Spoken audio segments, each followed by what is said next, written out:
Hello designers, welcome back to uxuimania. നമ്മുടെ ഇന്നത്തെ വീഡിയോയിലൂടെ നോക്കാൻ പോകുന്നത് വളരെ പ്രധാനപ്പെട്ട ഒരു ചെറിയൊരു പ്രോപ്പർട്ടിയാണ്. അതായത് നമ്മുടെ സാധാരണ ഒരു മൊബൈൽ ആപ്ലിക്കേഷനൊക്കെ ചെയ്യുമ്പോൾ നമ്മൾ ഒരുപാട് സ്ഥലങ്ങളിൽ നമ്മൾ അവതാർസ് യൂസ് ചെയ്യാറുണ്ട്. അവതാർസ് മീൻസ് നമ്മുടെ ലെഫ്റ്റിൽ നമ്മുടെ ഫോട്ടോ യൂസ് ചെയ്യാറുണ്ട്. ഫോട്ടോ ഇല്ലാത്ത കേസിൽ സാധാരണഗതിയിൽ നമ്മുടെ ഉപയോഗിക്കുന്ന ആ ഒരു പേരിൻ്റെ ഫസ്റ്റ് ലെറ്റർ ആയിരിക്കും നമ്മളൊരു അവതാർ നെയിമായിട്ട് ഉപയോഗിക്കാറ്. അപ്പോൾ അത് ഒരുപാട് സ്ഥലങ്ങളിൽ നമുക്ക് യൂസായിട്ട് നമുക്ക് വരാറുണ്ട്, പല സ്ഥലങ്ങളിൽ നമ്മൾ ഉപയോഗിക്കാറുണ്ട്. ഓക്കെ, അപ്പോൾ ഈ ഒരു മെത്തേഡ് നമുക്ക് എങ്ങനെ ഈസി ആയിട്ട് ചെയ്യാൻ പറ്റുന്നു എന്നുള്ളതാണ് ഇന്നത്തെ വീഡിയോ നോക്കാൻ പോകുന്നത്. അപ്പോൾ ഈസി എന്നുള്ളതിൽ മാത്രമല്ല, നമ്മളിവിടെ എന്തൊരു നെയിം മാറ്റിയാലും, ഏതെങ്കിലും ഒരു നെയിം ഇവിടെ നമ്മൾ മാറ്റിക്കൊടുത്താലും ഓട്ടോമാറ്റിക്കായിട്ട് ഇപ്പോൾ എന്തെങ്കിലും ഒരു പേര് ഓട്ടോമാറ്റിക്കലി ചേഞ്ച് ചെയ്ത് കഴിഞ്ഞാൽ അതിൻ്റെ ഫസ്റ്റ് ലെറ്റർ അവതാറിൽ മാറണം. അതാണ് നമ്മുടെ ഇന്നത്തെ ഈ ഒരു വീഡിയോയിലൂടെ പഠിക്കാൻ പോകുന്നത്. അത് എന്ത് പേരാണോ നമ്മൾ ഉപയോഗിക്കുന്നത് അതിൻ്റെ ഫസ്റ്റ് ലെറ്റർ നമ്മുടെ അവതാറായിട്ട് ഓട്ടോമാറ്റിക്കായിട്ട് മാറണം. അത് മാറാൻ വേണ്ടി വളരെ ചെറിയൊരു ടിപ്പ് ഉപയോഗിച്ച് നമുക്ക് ചെയ്യാവുന്നേ ഉള്ളൂ ഫിഗ്മയ്ക്കകത്ത്. അപ്പോൾ അതെങ്ങനെയാണ് ചെയ്യുന്നത് എന്നാണ് നമ്മൾ ഇന്നത്തെ വീഡിയോയിലൂടെ നോക്കുന്നത്. ഓക്കെ, അപ്പോൾ ആദ്യം തന്നെ നമുക്ക് ഫിഗ്മ ഓപ്പൺ ചെയ്യാം. ഫിഗ്മ ഓപ്പൺ ചെയ്തിട്ട് ഞാൻ മൊബൈലിൻ്റെ ഒരു റെസൊല്യൂഷൻ, ഒരു ഫയൽ ഇവിടെ ഓപ്പൺ ആക്കി വെച്ചിട്ടുണ്ട്. നമുക്ക് ഇഷ്ടമുള്ള രീതിയിലുള്ള മൊബൈലിൻ്റെ റെസൊല്യൂഷൻ എടുക്കുക. അതിനുശേഷം നമുക്ക് ഇഷ്ടമുള്ള കളറൊക്കെ കൊടുത്ത് നിങ്ങൾക്ക് ഇഷ്ടമുള്ള രീതിയിൽ അതിനെ ആദ്യം തന്നെ ആ ഒരു ഡിസൈൻ മനസ്സിൽ കണ്ടുകൊള്ളുക. അപ്പോൾ ഞാനിങ്ങനെ ഒരു ഡാർക്ക് ബാക്ക്ഗ്രൗണ്ടിനകത്താണ് ചെയ്യാൻ ഉദ്ദേശിക്കുന്നത്. അപ്പോൾ ഇതിന് വേണ്ടിയിട്ട് ഞാൻ ഈ ഫയൽ എടുത്തിട്ട് ഇതിലേക്ക് ആദ്യം തന്നെ എൻ്റെ ഗ്രിഡ് ഒന്ന് ഓൺ ആക്കിയതിന് ശേഷം നമ്മുടെ ഈ റെക്റ്റാങ്കിൾ ടൂൾ, ടോപ്പിൽ നിന്ന് റെക്റ്റാങ്കിൾ ടൂൾ, അതിൻ്റെ ഷോർട്ട് കട്ട് 6 ആണ്. അതെടുത്തുകൊണ്ട് നമുക്കിവിടെ ആയിട്ട് ഒരു റെക്റ്റാങ്കിൾ വരയ്ക്കാം. റൈറ്റ് സൈഡിൽ വന്ന് ഞാൻ എൻ്റെ ഹൈറ്റ് ഒരു 100 പിക്സൽ കൊടുക്കുന്നു. ഓക്കെ, അതിനുശേഷം അതിൻ്റെ താഴെയായിട്ട് അതിൻ്റെ കോർണർ റേഡിയസിനകത്ത് ഒരു 15 കൊടുത്തുകൊണ്ട് കുറച്ച് ബോർഡർ നമുക്കൊന്ന് റേഡിയസ് കൊടുക്കാം. റേഡിയസ് കൊടുത്തതിന് ശേഷം ഞാൻ എൻ്റെ കളർ ഒന്ന് വൈറ്റ് ആക്കിയാണ് ബാക്ക്ഗ്രൗണ്ട് ഹൈറ്റ് വൈറ്റ് ആക്കിയതിന് ശേഷം ആ ഗ്രിഡ് ഒന്ന് ഓഫ് ആക്കിയിട്ട് നമുക്ക് നേരത്തെ നമ്മുടെ പറഞ്ഞതുപോലെയുള്ള ആ ഒരു അവതാറിൻ്റെ ഷേപ്പിന് വേണ്ടിയിട്ട് ഒരു ഓവൽസ് ക്രിയേറ്റ് ചെയ്യാം. ഞാൻ ഏകദേശം ഒരു 60x60 സൈസ് വരുന്ന ഒരു ഓവൽ ക്രിയേറ്റ് ചെയ്തു. ഇതിൻ്റെ ലെഫ്റ്റ് പോർഷനിൽ കൊണ്ടുവച്ചിട്ട് ഏകദേശം ഒരു 20 പിക്സൽ റൈറ്റിലേക്ക് മൂവ് ചെയ്ത് സ്പേസിങ് കൊടുക്കുന്നു. ഓക്കെ, അതിനുശേഷം ഞാനിതിലേക്ക് ജസ്റ്റ് ഒരു കളർ ഫില്ല് ചെയ്യാണ്. കുറച്ച് കളർ ഞാൻ ടോപ്പിൽ എടുത്ത് വെച്ചിട്ടുണ്ട്. അതുപോലെ നിങ്ങൾക്കും ഇഷ്ടമുള്ള രീതിയിൽ കളർ ഫില്ല് ചെയ്ത് കൊടുക്കാം. അതിനുശേഷം നമുക്ക് വേണ്ടുന്നത് നമ്മുടെ പ്രധാനപ്പെട്ട നെയിമാണ്. അതിന് വേണ്ടിയിട്ട് ഞാൻ ടെക്സ്റ്റ് ടൂൾ എടുക്കുന്നു. ഇവിടെ നെയിം എന്നൊന്ന് എൻ്റർ ചെയ്യുന്നു. ഓക്കെ, അതിനുശേഷം നെയിം കുറച്ച് ബോൾഡായിട്ട് വലുതായിട്ട് കാണാനായതുകൊണ്ട് ഞാനൊരു 20 ഫോണ്ട് സൈസ് കൊടുക്കുകയാണ്. ഒരു സെമി ബോൾഡിൽ കുറച്ചൊരു ബോൾഡിഷ് ആയിട്ട് കാണാൻ വേണ്ടി കൊടുക്കുന്നു. അതിനുശേഷം ഞാൻ അതിൻ്റെ ഒരു ഡാർക്ക് കളറിന് വേണ്ടിയിട്ട് 333333 എന്ന് പറയുന്ന കോഡ് കൊടുത്ത് ആ ഒരു നെയിം എന്ന് ജസ്റ്റ് ഇവിടെ ഒന്ന് ടൈപ്പ് ചെയ്ത് വെച്ചു. അതിന് ശേഷം താഴെയായിട്ട് നമ്മളതിൻ്റെ ഒരു ഡെസിഗ്നേഷൻ എൻ്റർ ചെയ്യാൻ വേണ്ടിയിട്ട് ഡെസിഗ്നേഷൻ എന്നും കൂടി ഒന്ന് ക്രിയേറ്റ് ചെയ്യുന്നു. അതിനുശേഷം അതിൻ്റെ ഫോണ്ട് സൈസ് ഞാനൊരു 14 ആക്കി കൊടുക്കുകയാണ്. അതിനുശേഷം അതിനത്ര കട്ടി വേണ്ട, അതുകൊണ്ട് ഒരു റെഗുലർ സൈസ് മതി. റെഗുലർ സൈസ് കൊടുക്കുന്നു. അതിനോടൊപ്പം കളർ ഞാൻ കുറച്ച് ഡള്ളായിട്ട് കാണാൻ വേണ്ടിയിട്ട്, ഗ്രേയിഷ് ആക്കാൻ വേണ്ടിയിട്ട് 999999 എന്ന് പറഞ്ഞ കോഡ് കൊടുക്കുന്നു. ഓക്കെ, അപ്പോൾ ഈ ഒരു നെയിം ടോപ്പിൽ വന്നു. അതിനുശേഷം താഴെയായിട്ട് ഈ ഒരു ഡെസിഗ്നേഷൻ എന്ന് ടൈപ്പ് ചെയ്ത് വെച്ചു. കൃത്യമായിട്ടുള്ള സ്പേസിങ് നമ്മുടെ ഡിസൈൻ ആസ്പദമാക്കി കൊണ്ടുവയ്ക്കുക. ഓക്കെ, അതിനുശേഷം റൈറ്റ് സൈഡിലായിട്ട് ഒരു ആരോ വേണം. ഞാനിവിടെ ഒരു ആരോ കോപ്പി ചെയ്ത് വെച്ചിട്ടുണ്ട്. നമുക്ക് ഈ ആരോ ഡയറക്റ്റ് നിങ്ങൾക്ക് ക്രിയേറ്റ് ചെയ്യാം. അതല്ലെന്നുണ്ടെങ്കിൽ ഇവിടെ നിന്നെങ്കിലും ഇതുപോലൊരു ആരോ കൊണ്ടുവരിക. ഓക്കെ, അതിനെ റൈറ്റ് സൈഡിലായിട്ട് ഞാൻ കൊണ്ടുവച്ചിട്ട് 1 2 20 പിക്സൽ ലെഫ്റ്റിലോട്ട് മൂവ് ചെയ്തു. അപ്പോൾ നമുക്കിവിടെ ലെഫ്റ്റ് സൈഡ് 20, റൈറ്റ് സൈഡ് 20 എന്നുള്ളൊരു പാഡിങ് കിട്ടിയിട്ടുണ്ട്. അതിൻ്റെ ഇവിടെ ഒരു നമ്മുടെ അവതാർ ഇടാൻ വേണ്ടിയിട്ട് ഒരു സർക്കിൾ ക്രിയേറ്റ് ചെയ്തിട്ടുണ്ട്. നമുക്ക് ചേഞ്ച് ചെയ്യേണ്ടുന്ന നെയിം, അതിനോടൊപ്പം താഴെയുള്ള ഡെസിഗ്നേഷൻ. ഇതിൻ്റെ വാല്യൂസുകൾ നിങ്ങൾക്ക് നിങ്ങളുടെ ഡിസൈൻ ആസ്പദമാക്കി ഇതിൻ്റെ കളറും കാര്യങ്ങളെല്ലാം സ്വന്തമായിട്ട് ഇഷ്ടമുള്ള രീതിയിൽ ചേഞ്ച് ചെയ്യാം. അപ്പോൾ എന്തായാലും ഞാൻ ഇത്രയാണ് ആദ്യമായിട്ട് ചെയ്യുന്നത്. അപ്പോൾ ആദ്യം ഇത്രയും ചെയ്തതിന് ശേഷം നമ്മൾ ചെയ്യേണ്ടത് നമ്മുടെ ഈ ഒരു മാറ്റം വരേണ്ടുന്ന ഏരിയ, അതായത് ഈ ഒരു ഏരിയയിലാണല്ലോ നമുക്ക് പേര് കൊടുക്കേണ്ടതും അതുപോലെ തന്നെ ഈ ഒരു ലെഫ്റ്റ് സൈഡിലെ അവതാർ നെയിമും മാറേണ്ടത്. അപ്പോൾ ഈ ഒരു 2 കാര്യങ്ങളെയും ഞാൻ ഇവിടുന്ന് ജസ്റ്റ് ഒരു ഡ്യൂപ്ലിക്കേറ്റ് എടുത്ത് വെളിയിലേക്കൊന്ന് കൊണ്ടുവരികയാണ്.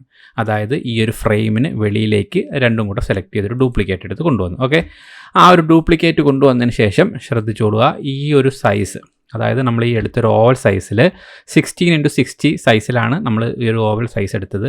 അതേ സൈസിലായിട്ട് ഞാനൊരു ഫ്രെയിം ഓപ്പൺ ചെയ്യുന്നു. ഫ്രെയിമിൻ്റെ ഷോർട്ട് കട്ട് F ആണ്, അല്ലെങ്കിൽ ടോപ്പിൽ നിന്ന് ഫ്രെയിം ടൂൾ എടുത്തിട്ട് ജസ്റ്റ് ഒന്ന് ക്ലിക്ക് ചെയ്യുക. റൈറ്റ് സൈഡിൽ വന്നിട്ട് 60 എന്ന് കൊടുത്തു കഴിഞ്ഞാൽ 60 ഒരു ഫ്രെയിം സെറ്റായി കഴിഞ്ഞു. ഓക്കെ, അതിനുശേഷം ഞാൻ അതിൻ്റെ ബോർഡർ റേഡിയസ് ഒരു 50 കൊടുത്തു. അപ്പോൾ അത് കൃത്യമായിട്ട് ഒരു ഓവൽ ഷേപ്പ് പോലെ വന്നു. ഓക്കെ, റൈറ്റ് സൈഡിൽ ബോർഡർ റേഡിയസ്, ആ ബോർഡർ റേഡിയസ് കൊടുത്തതിന് ശേഷം കളർ പിക്കർ ടൂൾ എടുത്ത്, അതായത് ഐ ആണ് short cut. Colour picker tool എടുത്ത് ഈ ടോപ്പിൽ കണ്ട ആ കളർ ഞാനൊന്ന് ഫില്ല് ചെയ്തു. ഓക്കെ, ആ ഫില്ല് ചെയ്തതിന് ശേഷം ഞാനിതിനെ കൃത്യമായിട്ട് ഇതിരിക്കുന്ന ഒരു പോർഷനിലേക്ക് കൊണ്ടുവയ്ക്കുകയാണ്.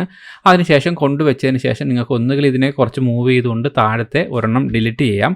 അതല്ല, നിങ്ങൾക്ക് മറ്റൊരു രീതിയിൽ ഇതിലേക്ക് റീപ്ലേസ് ചെയ്യാനുള്ള ഒരു ഓപ്ഷൻ എന്ന് പറയുന്നത് ഈ ഫ്രെയിമിനെ നിങ്ങൾക്ക് ഇവിടുന്ന് കട്ട് ചെയ്യാം. Ctrl X കൊടുത്ത് കട്ട് ചെയ്തതിന് ശേഷം ഇതിലേക്ക് ക്ലിക്ക് ചെയ്തതിന് ശേഷം റൈറ്റ് ബട്ടൺ ക്ലിക്ക് ചെയ്ത് പേസ്റ്റ് ടു റീപ്ലേസ് അഥവാ Ctrl Shift R കൊടുത്തു കഴിഞ്ഞാൽ ഇതായിട്ട് റീപ്ലേസ് ചെയ്ത് മാറപ്പെടും. ഓക്കെ, ആ രീതിയിൽ വേണമെങ്കിലും ചെയ്യാം. അതൊക്കെ നമ്മുടെ സ്വന്തം ഇഷ്ടപ്രകാരം ചെയ്യുക. That's all.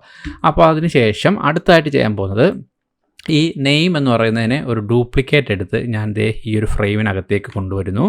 അതിനുശേഷം ഞാനിതിനെ ടെക്സ്റ്റ് സൈസ് കുറച്ച് വലുതാക്കിയാണ്, അതായത് ഒരു 35ഓളം ഫോണ്ടിൻ്റെ സൈസ് ഒന്ന് കൂട്ടിയതിന് ശേഷം ഇതിൻ്റെ വൈറ്റ് കളറിലേക്ക് കൊടുക്കുന്നു. വൈറ്റ് കളർ കൊടുത്തതിന് ശേഷം ഏകദേശം ഈ ഫസ്റ്റ് ലെറ്റർ സെൻറ്ററിലായിട്ട് വരുന്ന രീതിയിൽ ഏകദേശം കൊണ്ടുവയ്ക്കുന്നു. ഓക്കെ, സെൻറ്ററിൽ വെച്ചതിന് ശേഷം ഇനിയാണ് ശ്രദ്ധിക്കേണ്ടത്, ഈ ഒരു ടെക്സ്റ്റ് സെലക്ട് ചെയ്ത് റൈറ്റ് സൈഡിലേക്ക് നിങ്ങൾ വന്നു കഴിഞ്ഞാൽ ഇതിൻ്റെ ഓരോ ലെറ്ററുകളും തമ്മിലുള്ള സ്പേസ് റൈറ്റ് സൈഡിൽ ലെറ്റർ സ്പേസ് എന്ന് പറഞ്ഞ് കാണാം. അതിനെ ഒന്ന് സ്പേസ് ഔട്ട് ചെയ്ത് അതിൻ്റെ ബാക്കിയുള്ള ടെക്സ്റ്റുകളെ ഈ ഒരു ഫ്രെയിമിന് പുറത്തേക്കാക്കി മാറ്റുക. അതായത് ഫസ്റ്റിലേക്ക് കാണേണ്ടുന്ന ഈ ഒരു ലെറ്റർ മാത്രമേ കാണാവൂ. അതുമാത്രം അതിൽ കാണുന്ന രീതിയിൽ ഇതിൻ്റെ ലെറ്ററിൻ്റെ സ്പേസിങ് അഡ്ജസ്റ്റ് ചെയ്ത് ബാക്കിയുള്ള ടെക്സ്റ്റുകളെ ആ ഫ്രെയിമിന് പുറത്തേക്ക് അങ്ങ് മാറ്റി. ഓക്കെ, അപ്പോൾ ഓർത്തുള്ള ആദ്യം തന്നെ ഇതിൻ്റെ ഒരു കോപ്പി എടുത്ത് ഫ്രെയിമിനകത്ത് വെച്ചു, ഫോണ്ട് സൈസ് വലുതാക്കി, ടെക്സ്റ്റിൻ്റെ കളർ വൈറ്റ് ആക്കി, അതിനുശേഷം അതിൻ്റെ ലെറ്റർ സ്പേസ് വെച്ച് ബാക്കിയുള്ള ടെക്സ്റ്റുകളെ ഞാനിങ്ങനെ എക്സ്പാൻഡ് ചെയ്ത് പുറത്തായിട്ട് വെച്ചു. അപ്പോൾ ഒരു ലെറ്റർ മാത്രമേ ഇവിടെ കാണുന്നുള്ളൂ. ഓക്കെ, ഇനിയാണ് നമ്മൾ ചെയ്യാനുള്ള കാര്യങ്ങൾ ശ്രദ്ധിക്കാനുള്ളത്. അതിനുവേണ്ടി ഇത് രണ്ടും എല്ലാം കൂടെ ഞാനൊന്ന് സെലക്ട് ചെയ്യുകയാണ്. നമ്മളിപ്പോൾ ചെയ്തെല്ലാം കൂടി ഇങ്ങനെ ഒന്ന് സെലക്ട് ചെയ്തതിന് ശേഷം ടോപ്പിൽ വന്നിട്ട് നമുക്ക് ഇവിടുന്ന് ക്രിയേറ്റ് കോമ്പണൻ്റ് കൊടുക്കാം, അല്ലെങ്കിൽ Ctrl Alt K കൊടുത്ത് കോമ്പണൻ്റായിട്ട് ഇതിനെ കോമ്പണൻ്റായിട്ട് ക്രിയേറ്റ് ചെയ്തു. അപ്പോൾ ഇതെല്ലാം കൂടെ ചേർന്ന് ജസ്റ്റ് ഒരു കോമ്പണൻ്റായി മാറിക്കഴിഞ്ഞു. ഓക്കെ, ഇനി കോമ്പണൻ്റായി മാറിയതിന് ശേഷം ഈ കോമ്പണൻറ്റിന് റൈറ്റ് സൈഡിലേക്ക് നിങ്ങൾ നോക്കിയാൽ പ്രോപ്പർട്ടീസ് എന്ന് പറയുന്ന ഒരു ഏരിയ ഉണ്ട്. അതായത് ഈ കോമ്പണൻറ്റിൻ്റെ പ്രോപ്പർട്ടി, അതിൻ്റെ റൈറ്റ് സൈഡിൽ ഒരു പ്ലസ് മാർക്ക് കാണാം. ആ പ്ലസ്സിലേക്ക് ഒന്ന് ക്ലിക്ക് ചെയ്ത് കഴിഞ്ഞാൽ നിങ്ങൾക്ക് ഇതിലേക്ക് ഒരു ടെക്സ്റ്റ് അസൈൻ ചെയ്യാൻ പറ്റും. താഴെയായിട്ട് ടെക്സ്റ്റ് എന്ന് കാണും കണ്ടോ.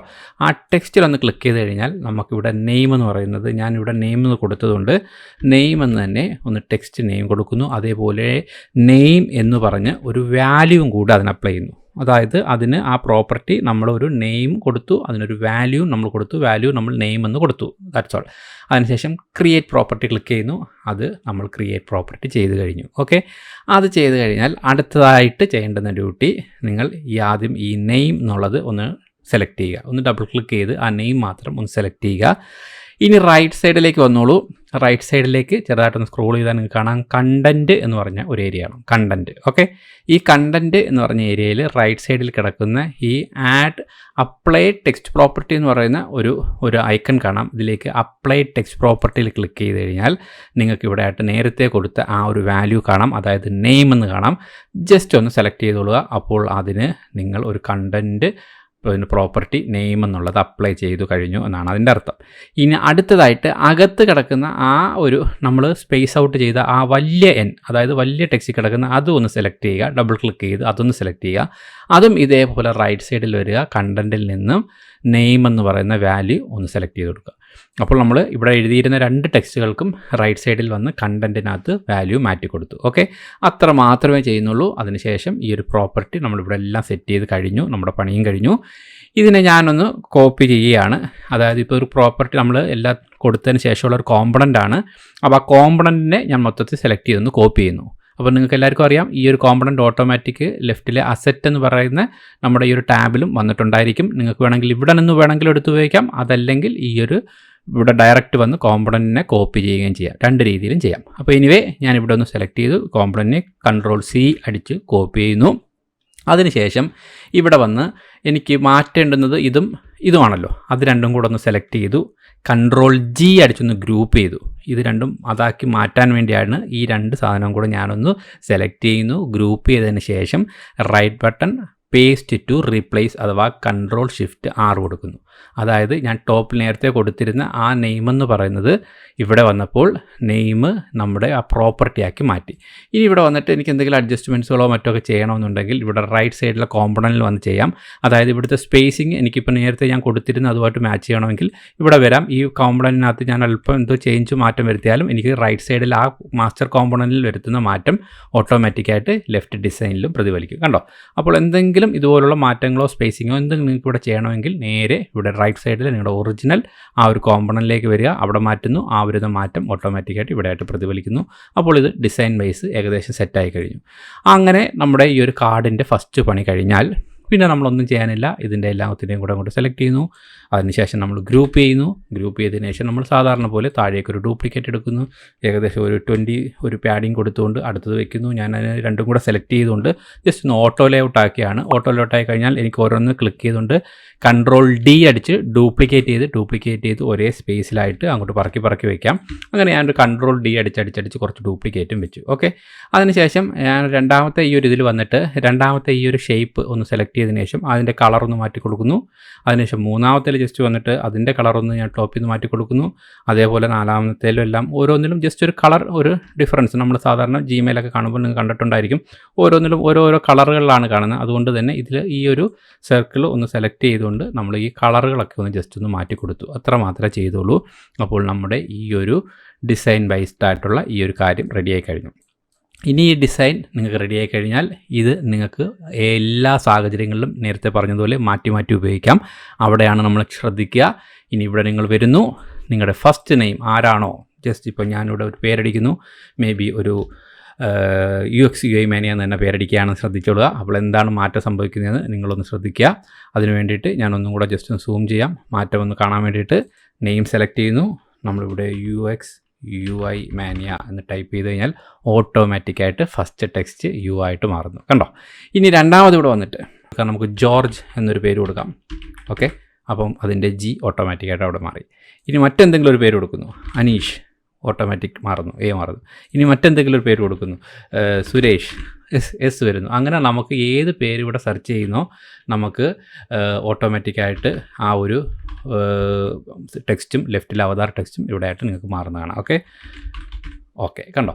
അപ്പോൾ ഇനി ഈ ഒരു ഫോർമാറ്റ് ഉപയോഗിച്ചിട്ടാണ് നിങ്ങൾ ഇത്തരത്തിലുള്ള കാർഡ് യൂസ് ചെയ്യുന്നതെങ്കിൽ നിങ്ങൾക്കിനി ഇത് കുറച്ചും കൂടെ പ്രൊഫഷണലായ രീതിയിൽ ഈ ഒരു രീതിയിൽ നിങ്ങൾക്ക് അവതാറും ഓട്ടോമാറ്റിക്കായിട്ട് ചേഞ്ച് ചെയ്തുകൊണ്ട് നിങ്ങൾക്ക് പല സ്ഥലങ്ങളിൽ യൂസ് ചെയ്യാം. ഇനി എപ്പോഴെങ്കിലും പേര് മാറ്റണമെങ്കിൽ ജസ്റ്റ് ഡബിൾ ക്ലിക്ക് ചെയ്തോളുക. ടെക്സ്റ്റിൻ്റെ പേര് മാറ്റിക്കഴിഞ്ഞാൽ ഓട്ടോമാറ്റിക്കലി അത് അവിടെ റിഫ്ലക്റ്റ് ചെയ്യുന്നു. ഓക്കെ, വളരെ നല്ലൊരു ഓപ്ഷനാണ്. നമുക്ക് ഒരുപാട് പ്രൊഫഷണൽ ലെവലിൽ നല്ല രീതിയിൽ പ്രൊഫഷണലായിട്ടൊക്കെ ഡിസൈൻ ചെയ്യുമ്പോൾ നമുക്ക് അപ്ലൈ ചെയ്യാൻ പറ്റുന്ന ഒരു മെത്തേഡാണ് ഈ ഒരു ഓപ്ഷൻ. ഈ ഒരു പ്രോപ്പർട്ടി കൊടുക്കുന്ന ഒരു രീതി വെച്ച് നമുക്ക് പല കാര്യങ്ങളിലും ഇത് ട്രൈ ഔട്ട് ചെയ്യാം. ഞാനിത് ഇപ്പോൾ ഈ പരീക്ഷിച്ച പോലെ തന്നെ പല കാര്യങ്ങൾക്കും നമുക്ക് ഈ പറഞ്ഞൊരു പ്രോപ്പർട്ടി കൊണ്ട് ഇങ്ങനെ നമുക്ക് മാറ്റി ഓരോന്ന് പരീക്ഷിച്ച് നോക്കാൻ പറ്റും. അത് ഓരോരുത്തരും അവരവരുടെ ഒരു ഭാവന വെച്ചിട്ട് പല രീതിയിലുള്ള കാര്യങ്ങൾക്കായിട്ട് ഈ ഒരു പ്രോപ്പർട്ടി സെറ്റിങ്സ് യൂസ് ചെയ്യുക. ഓക്കെ, അപ്പോൾ എന്തായാലും ഇനി അടുത്തൊരു ഡിസൈനിങ്ങിൽ ഇതുപോലെ ഒരു കാർഡ് ഡിസൈൻ ചെയ്യുമ്പോൾ നിങ്ങൾ ഇതുപോലെ ഓട്ടോമാറ്റിക്കായിട്ട് അവതാർ മാറുന്ന രീതിയിൽ ചെയ്യട്ടെ. അപ്പോൾ എല്ലാവർക്കും ഇത് ഹെൽപ്ഫുൾ ആവട്ടെ. അപ്പോൾ ഇത് നിങ്ങൾക്ക് ഡിസൈനേഴ്സ് എന്നതിൽ യൂസ്ഫുൾ ആയെങ്കിൽ നിങ്ങളുടെ സുഹൃത്തുക്കൾക്ക്, ഡിസൈനേഴ്സ് ആയിട്ടുള്ള സുഹൃത്തുക്കൾക്ക് കൂടെ ഷെയർ ചെയ്ത് കൊടുക്കണം. അതുപോലെ തന്നെ നമ്മുടെ ചാനൽ സബ്സ്ക്രൈബ് ചെയ്തിട്ടില്ലെങ്കിൽ ദയവായി ചാനൽ സബ്സ്ക്രൈബ് ചെയ്യുക. അപ്പോൾ ഇതുപോലെ ഡിസൈനേഴ്സിന് ഹെൽപ്ഫുൾ ആവുന്ന മറ്റൊരു ഇൻഫോർമേറ്റീവ് വീഡിയോ ആയിട്ട് നമുക്ക് വീണ്ടും കാണാം. Bye guys.